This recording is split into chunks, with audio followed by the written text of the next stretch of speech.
Si tu es une femme qui a du mal à recevoir le traitement de la reine et d'être chérie par un homme, je vais t'expliquer une raison qui explique cela. En fait, il faut savoir que la plupart des femmes qui ont du mal à être traitées correctement, avec respect par des hommes, sont des femmes qui ont une énergie féminine qui est blessée.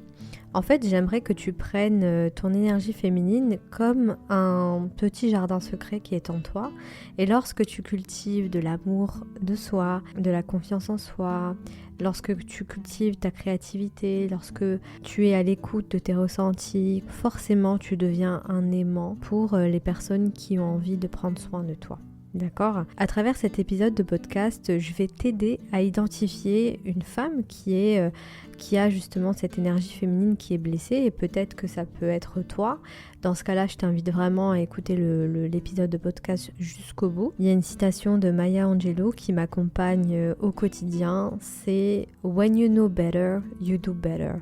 Lorsque tu sais mieux, tu fais mieux. Et lorsqu'on sait en fait où on en est dans son processus de développement, je trouve que c'est la meilleure solution en fait pour justement s'améliorer. Alors, comment on peut repérer une femme qui a une énergie féminine blessée ? Alors déjà, ce sont des femmes qui sont tout le temps désolées. C'est-à-dire qu'elles répètent à tout le monde « Oui, je suis désolée de te déranger. Oui, je suis désolée de te demander ça. » Vraiment, c'est des femmes qui sont désolées d'être là sur cette terre, qui sont désolées de leur présence. Et là, ça, c'est vraiment un signe qui prouve que ces femmes-là ont une énergie féminine blessée. Ensuite, ce sont des femmes qui évitent aussi de se montrer vulnérables. D'accord ? Elles ont peur de leur vulnérabilité puisqu'elles prennent leur vulnérabilité comme une faiblesse. Là aussi, ce sont des femmes qui ont une énergie féminine blessée. Ensuite, les femmes qui ont constamment besoin d'approbation pour tout et n'importe quoi. Par exemple, tu es au magasin, tu as vu une jolie robe et au lieu de te demander à toi qu'est-ce que tu en penses, tu vas envoyer une photo à toutes tes copines en fait pour savoir si tu prends la robe ou pas. Ça montre aussi que tu as une énergie féminine qui est blessée. C'est vraiment ce besoin de validation, ce besoin d'approbation, ce besoin de validation surtout des hommes. Et Goddess, je te le dis vraiment avec beaucoup d'amour, si tu te retrouves dans tout ce que je te dis, ça va être compliqué pour toi d'attirer un homme qui est dans une énergie masculine saine, un provider, puisque tu seras forcément à un moment donné dans l'auto-sabotage. D'accord ? Donc c'est important de le comprendre. Ensuite, une femme qui a une énergie féminine qui est blessée, a du mal à prendre des décisions. C'est une femme qui a du mal à être autonome dans sa vie, qui a du mal en fait à vraiment en fait prendre sa place dans ce monde et imposer ses propres limites. Ensuite, bien sûr, une femme qui a une conscience de pénurie, forcément, elle a une énergie féminine qui est blessée. Lorsque tu as une conscience de pénurie, forcément, tu es plus obsédée par le manque parce que tu n'as pas, voilà.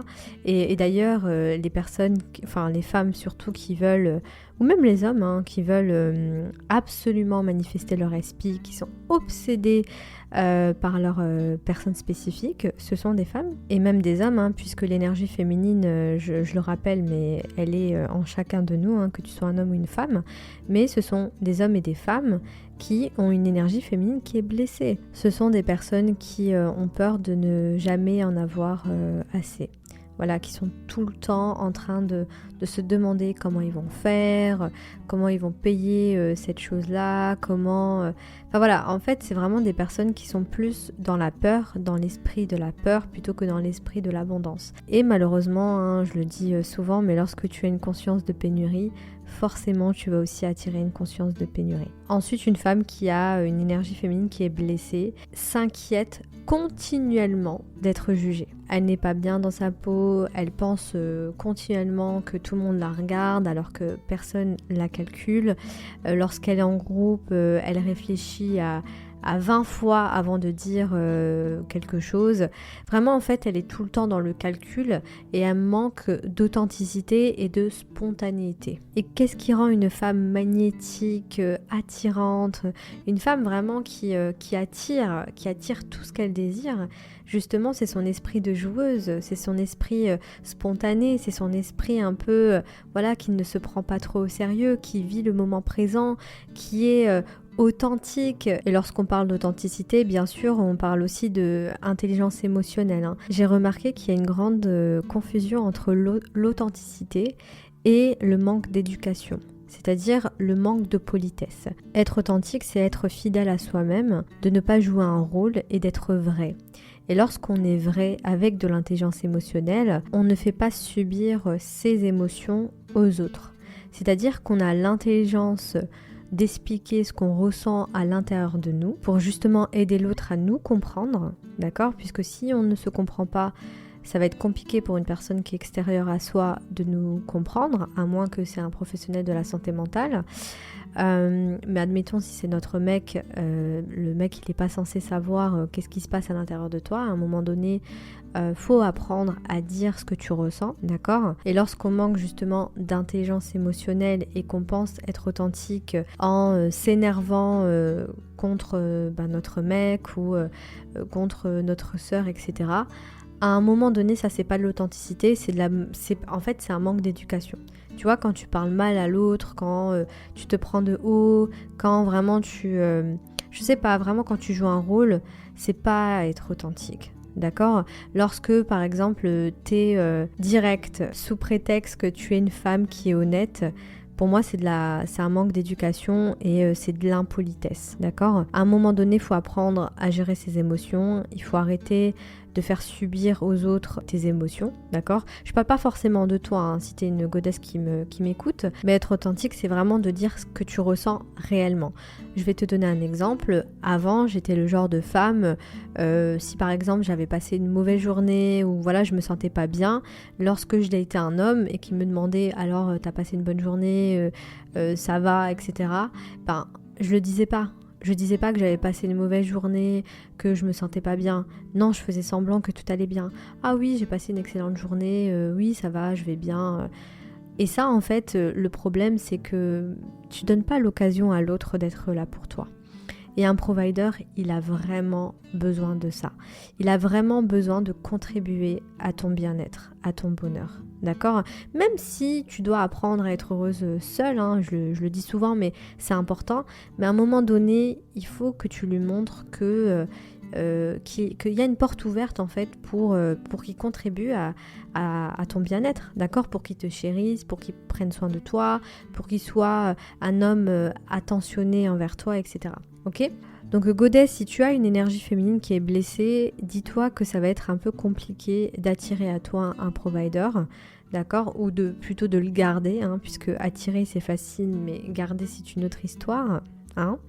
On en a déjà parlé, tu sais de quoi je parle. Et d'ailleurs, il y a des goddesses qui viennent me partager leur histoire en message sur Insta.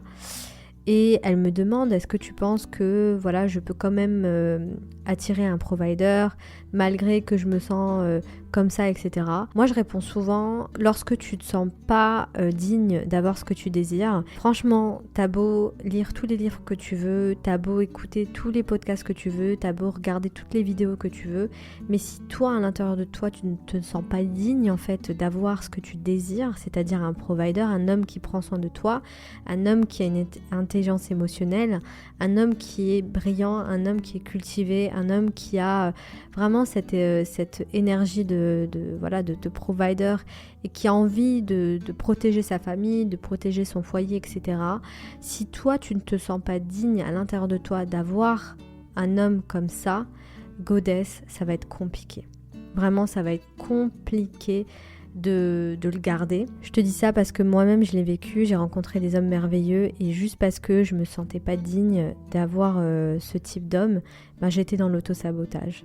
Et d'ailleurs, c'est pour ça que j'ai créé le pack Féminine Goddess, puisque le pack Féminine Goddess va vraiment t'aider à te sentir digne d'être dans une relation saine avec un provider, avec un homme qui est dans une énergie masculine saine et qui aura envie de te rendre heureuse, qui aura envie de te faciliter ta vie, qui aura envie en fait vraiment d'être ton protecteur, même si tu es une femme forte et indépendante.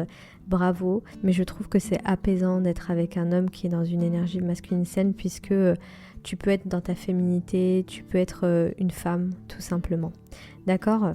Donc voilà ce que j'avais envie de te partager à travers cet épisode de podcast. Dis-moi en commentaire ce que tu en penses. Merci de m'avoir écouté et je te retrouve au prochain épisode.